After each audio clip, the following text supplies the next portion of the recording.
Կարող եք կռահել նաև տեսանյութից, թե ինչի մասն ենք խոսելու այսօր մեր հյուրերի հետ։ Հայ-ֆրանսիական մշակութային միության նախաձեռնությամբ 2026 թվականի մայիսի 14-ից 17-ը Հայաստանում կկայանա ֆրանս-հայկական կարևոր մշակութային և բարեգործական ծրագիր։ Ֆրանսիական Les Trop Ador բաղաձայն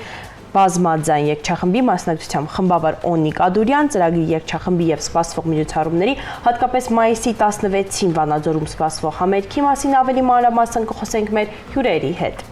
Մեր տաղավարում սիրով առավոտյան հյուրընկալել ենք Հայ-ֆրանսիական մշակութային միության նախագահ Արտուր Արզոյանին, կայանալիք համերգի մասնակից կանոնահարուհի ու Հայ-ֆրանսիական մշակութային միության գեղարվեստական մասի ղեկավար Աղավնի Վարդանյանին։ Բարի առավոտ։ Բարի լույս։ Շնորհակալ ենք, որ այսպես միջոցառումից ժամեր առաջ մեզ հյուրընկալել եք եւ որը սկսել եք մեզ հետ։ Եկեք խոսենք հենց մայիսի 14-ից եւ 17-ից ինչ է սպասվում հանդիսատեսին, որը պատրաստվում է գալ։ Նախ խոսենք մայիսի 14-ից, մայիսի 14-ին համերգը լինելու է Նարեկացի կենտրոնում, նախապես շնորհակալություն հրավերի համար, մեզ մեծ սիրով, մեծ ոգևորությամբ ընդունեցին։ Սպասվում են ֆրանսիական համաշխարհային երգեր երգչախմբի կատարմամբ, ինչպես արդեն նշեցի, երգչախումբը քառաձայն է, բոլոր մասնակիցները բացառապես ֆրանսիացիներ են, խմբավարը իհարկե հայ է, բայց արևմտյան Հայաստանից եւ ֆրանկոֆոն հայ է, այսպես ասած, երգչախումբը շատ մեծ սիրով ոգևորությամբ կատարում է հայկական երգերը, շատ սիրում են Կոմիտասին, Խաչատուր Ավետիսյանին, գիտեն մեր բոլոր կոմպոզիտորներին եւ ուրախ են բոլորը ու ոգևորված, ինչպես արդեն ասեցին, սիրով սպասում են բոլորին։ Իդեպ տպավորությունը ֆրանսուհիներից մեկն էլ դուք եք այսպես նայում եք եւ այսպես խոսելով եւ արտաքնապես ասում եք ֆրանսուհիներից մեկն էլ մեր տաղավարում ու հասկացա չէ, հասկանում։ Չէ, իրական հայ։ Զտարյուն։ Պարոն Արզոյան, դուք եկեք խոսեք որպես միության նախագահ գործունեության մասին, նախապատրաստական աշխատանքների մասին։ Կրկին բարև ձեզ։ Մեր միությունը ստեղծվել է պատերազմից հետո, 44-օրյա պատերազմից հետո, եւ մեր համահիմնադիրներից մեկը երջանկահիշատակ Հայրարություն Վարդապետ Պստիկյանն էր, Մխիթարյան միաբանության միաբան Վարդապետ, ու մենք որոշեցինք, խորհրդակցեցինք ինչ կարանք անենք, ասեց դու արվեստի բնագավառի մարդ ես, բժիշկ ես, զինվոր ես, ամենքս պետք է մեր դիրքերում լինենք ու կռվենք մեր դիրքերում։ Մեր ստեղծենք նման բան, ինքն էլ նկարիչ է իրականում, նկարիչ էր ու ճանաչված նկարիչ էր, Միչայլոց իր առաջի ցուցահանդեսը Պիկասոն էր բացել Փարիզում եւ այլն։ Ու միասին տես բացեցինք, սկզբում սկսեցինք աշխատել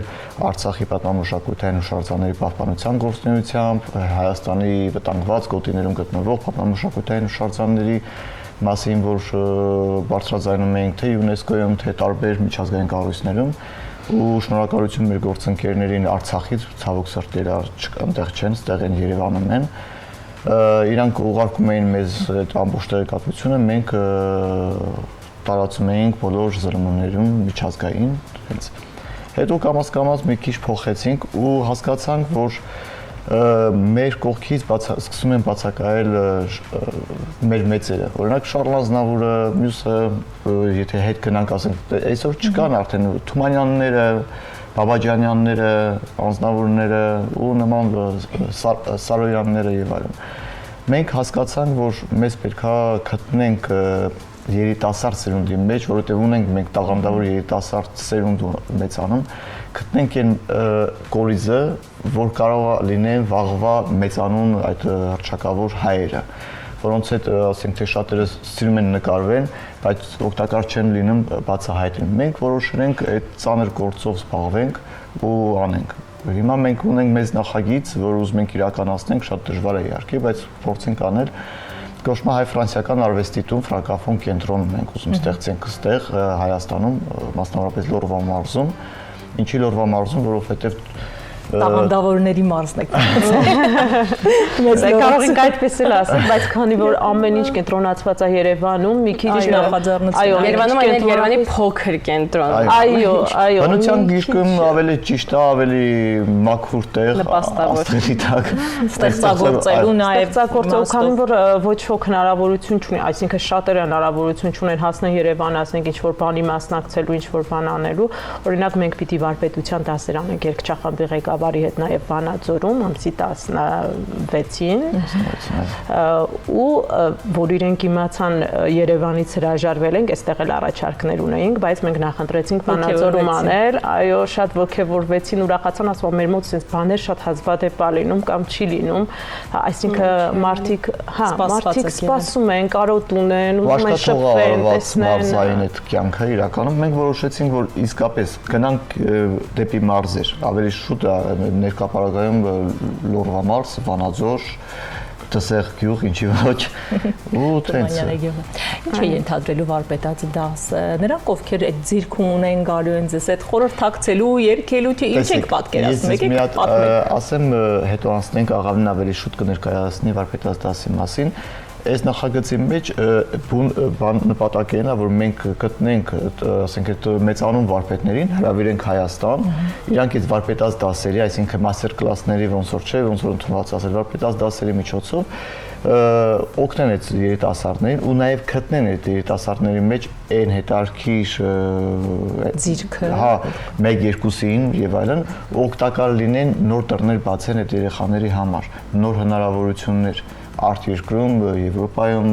տարբեր տեղեր, որովհետև ասենք թե չսահմանափակվենք Հայաստանով։ Իսկ հիմա աղավին կասի արդեն Օնիկ Ադուրյանի վարպետաց դասի մասին։ Վարպետության դաս ասածը, այսպես մի քիչ ապագորգոր է հնչում, ինձ ավելի հոգեհարազատ է փորձի փոխանակում ասելը, որովհետև ովքեր գալու են դասը լսելու, արդեն երաժիշտներ են, արդեն սովորում են կամ ավարտած կամ կայացած կամ երգչախմբում երգող, այսինքն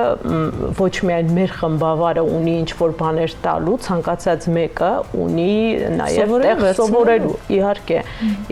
եւ համեստաբար ասենք, ոչ միայն վարպետության դաս, այլև փորձի փոխանակում։ Այսինքն դա իրենից ենթադրում է երգչախմբի հետ աշխատել այն ձևերով, ձայնավարժությունը եւ նոտաները կարդալը չիտկա ասված ամեն ինչը անել այնպես, ոնց որ արվում է դա Ֆրանսիայում, իմիջիալոց ես էլ մասնագիտությամբ խմբավար եմ ու տարբերությունները շատ մեծ է, էլի, հա, Երևան է տարբերությունները։ Ասենք այստեղ ձայնավարժություն անելու կարգն է մի քիչ տարբեր, մենք ասած ձիկ կանգնած պիտի ուղի լարված միշտ։ Հա, լարված միշտ բան, հա, փորձի ժամանակ էլ ամեն ինչու լարված ենք, այդտեղ էլ լարված լինենք։ Հա,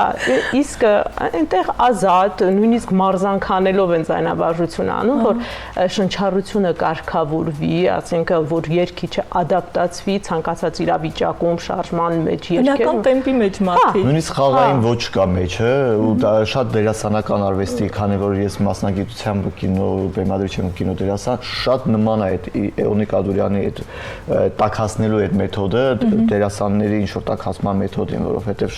տենց անմիջական հետարքիր բան, ինչ որ տենց խաղի ձևով շատ հետարքիր է, օրիգինալ է։ Հա, տեսնենք, սպասենք։ Նշեցիք, որ ֆրանսիացի երգիչները, կատարողները քաջատեղյակ են մեր ստեղծագործություններին, որոնք են օրինակ լինելու այդ ստեղծագործությունները, որ հրամցնվելու են։ Ասեմ, իրենք շատ սիրում են Էրեբունի Երևան երգը ու այո, ու ցանկացած իրենց համերգի ամենավերջին երգը դա են երգում ու երբ որ բիս են ուզում ու սովորաբար ուզում են, իրենք նորից այդ երգն են երգում, որովհետև շատ են սիրում։ Իրանց մոտ հրաշալի է ստացվում իրականում։ Շատ լավ է ստացվում։ Կոմիտասն են երգում, Խաչատուր Ավետիսյանից են երգում, Խաչատուր Ավետիսյանի կռունկներն են շատ սիրում, շատ երգում են։ Իմիջիալոց 3 ինքնաթիռում էլ իրենք արդեն նախահամերգային երգեցին բոլորի համար, հենց ինքնաթիռը իջավ երգեց։ Ակտիվություն վերցրեցինք, որ կարելի է արդյոք մեզ հետ կա նաև Դուդուկահար Ռուբենը։ Ուրախ էլի անցել բոլորի համար, ինչու՞ է։ Շատ ուրախ էին, շատ ոգևորված։ Ու թույլ տվեցին Ռուբենը նվագեց, իրանք երգեցին ու Օթանավում էլ ոնց որ հետարքիր ոնց որ Հա, աժոտաժ առաջացավ։ Դե բան օթաչուների համար էլ անընդհատ ցանցրալի է նույն բան իրանք է որ առաջարկեցինք ուրախացած, հա իհարկե մի փոփոխություն կլինի, դա լավ էր, մուտքը լավ էր, տեսնենք շարունակությունը ինչպես կլինի։ Երբ ասում ենք ֆրանսիական երաժշտություն, մենք մեր հային ենք առաջին հերթին պատկերացնում Ազնավուրին, բայց այլ ինչ կատարումներ կարող են լինել կամ ինչ ստեղծագործությունների շուրջ եք համատեղ աշխատում ֆրանսիական։ Հա, ֆրանսիական ստեղծագործություն երգչախմբին նկատի ունեք ներառած։ Այո, Ազնավուրի երգացանկից էլ երգեր ունեն, նու բազմաժանր է, ասենք աֆրիկյան երաժշտություն ունեն երգեր, ֆրանսիական բազմաժանր, ամեն ցանկացած կոմպոզիտոր, որ վերցնեք, որ երգչախմբային արվեստի մեջ կա, իրենց ծրագրում տեղ ունի։ Հաստատ հանդիսատեսը Իրանը կգտնի, ասենք չի գա, ասենք թե ասի այսինչ չգտնի, ինքը հաստատ ինչ-որ մի բան կգտնի, որ իրան հոգեհարազատեր կան, ինքը դա իրան դուր եկավ, էլի։ Հետո շարժ կա ծրագրի մեջ էր, ասենք միապաղաղ չի, շատ, չգիտեմ, հետաքրքիր է, այ չեք հավատում, եկեք կտեսնեք։ Ես վստահ եմ, որ հավատում հնարավորություն ունեցել էինք։ Տարիքային ինչ խմբի մարդիկ են, ավելի շատ կանանց նկատեցինք, թե թվաց։ Չէ, տղամարդիկ էլ կան, կանայք էլ կան, տարիքը սկսած 20 տարեկանից մինչև արդեն խմբավարը 70 անց է։ Ավելի շատ բայց միջին տարիքն է։ Միջին տարիքի, այո, միջին տարիքի։ Լուրջ տարիք։ Հա, ու խմբի մեջ կան մարդիկ, որ մանուկ հասակից երգում են այդտեղ ու իրենք հայերեն բառեր գիտեն, որովհետև երգում են հայերեն երգեր, բայց իմաստը չգիտեն, եկել հարցնում են, այս բառը ինչ է, այս բառը ինչ է, երգի մեջի բառերից հարցեր են տալիս միշտ։ Մայիսի 16-ից եկեք խոսենք, որ Վանաձոր եք գնալու։ Ինչպես է որոշվել, որ պետք է գնաք Վանաձոր, մենք նվնենք տեղեկություն, որ որոշ համերգներ նաև անվճար են։ Դա ինչով է պայմանավորված։ Նու Վանաձոր գնալը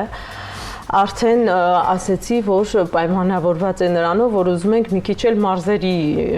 կյանքը աշխուժացնենք, փոփոխություն մտցնենք, դրանով է պայմանավորված, իսկ անվճար համերգները, ասենք, այստեղ Նարեկացի կենտրոնում պիտի անվճար լինի, բայց չնայած սեղմ է այստեղ ծրագիրը ծավալուն չի ինչպես Վանաձորում պիտի լինի, բայց որպես ներկայանալու համար, այստեղ էլ ներկայանալու համար, քանի որ անծանոթ երգչախումբ է եւ տոմսերի վաճառքը չենք կարող իրականացնել, որովհետեւ մարդիկ չեն ճանաչում, շատ դժվար է, խնդիր ունեն ճանաչելիության նաև ճանաչելիության, այո, մենք մեր հարթակը սիրով կտրամադրենք ձեզ, եթե ունենաք նոր նախագծեր ներկայացնելու, որովհետեւ դրանով օգտակար ենք լինում նախագծեր, այս ամեն ինչի շրջանակում ուզում ենք նախատեսվածա Կոմիտասի ճանապարհությունը ներկայացում, հետո մենք ընդհանրապես աշխատում ենք ոնց ուզում ենք այնտեղ Ֆրանսիայում ներկայացնում ենք մեր կազմակերպության միջոցով միջայլոց մայիսի 30-ին պետք է լինի մեծ հայկական մշակութային օրեր, որի շրջանակում տոնավաճառ ենք կազմակերպելու ու ներկայանալու նաև Հայաստան ներկայացուցիչներ։ Մենք մերը ցանկանում ենք ներկայացնել ոչ թե մերոնց հայերին, այլ ֆրանկոֆոն հասարակության օտարներին։ Նույնը այստեղ, բայց մի քիչ այլ տարբերակով, այսինքն խառնված, որ ֆրանսիացիների միջոցով ներկայացնենք ոնց է հնչում օրինակ հայկական երգը, երաժշտությունը, հայկական գործիքներով, ասենք թե կանոնա, դուդուկա, եսիմ ինչա դհոլա բան, թե ժողովրդների միջոցով, այնքան գեղեցիկ է հնչում մեր օտարազգի ստեղծագործությունները։ Ունենք արել ենք Ֆրեդ Մանուկյանի ջազ բանդա, ինքը հենց մեծ խումբ է ջազային, 2 տարի առաջ արեցինք համերգ, հուսանք այս տարի չգիտեմ, բայց կբերենք այդ առաջիկայում պլանների մեջ կան մի քիչ դժվար է, քանի որ այստեղ մեծ ճանաչում չունեն իրենք, բայց 23 Դա միայն հրավիրել է, չի իրականում բազմաթիվ կազմակերպչական հարցեր են ենթադրում դրան ու ֆինանսական հարցերն են մեծ պետք է, եթե կողքից օգնություն չունեցար հույսը տոմսերի վրա դնելով օրինակ դիմեցինք մշակույթի նախարարություն ցավոք արտական չստացանք, բայց որոններ ասենք թե մեզ համար դա բավականին մեծ օգնություն կլիներ, հովանավորներին էլ ասենք թե նույն չկարողացանք հետաքրքրացնենք, չգիտեմ, միգուցե իրանք ավելի ուրիշ հետաքրքիր ավելի բաներ ունեն։ Վստահ ենք ձեր ծրագրերով նոր եք կարողանալու եք այդ շեմն էլ հաղթահարել, ունենալ ձեր հավատարիմ գործընկերները, որոնք կաջակցեն նաև ձեր ստեղծագործական այդ ճանապարհին։ Այո, հուսանք, շնորհակալություն ձեր եթերների միջոցով, լուսաբանելու միջոցով, հուսանք պետք է հայտնվեն բարի մարդիկ ու Վստահ ենք, որ կհայտնվենք եւս մեկ անգամ շնորհակալություն օրը մեզ հետ սկսելու համար, քանի որ այսպես մի քանի ժամից ձեր բուն միջոցառումն է, եւս մեկ անգամ շնորհակալություն, նաեւ շնորհակալություն մեր հեռուստադիտողներին օրը մեզ հետ սկսելու համար։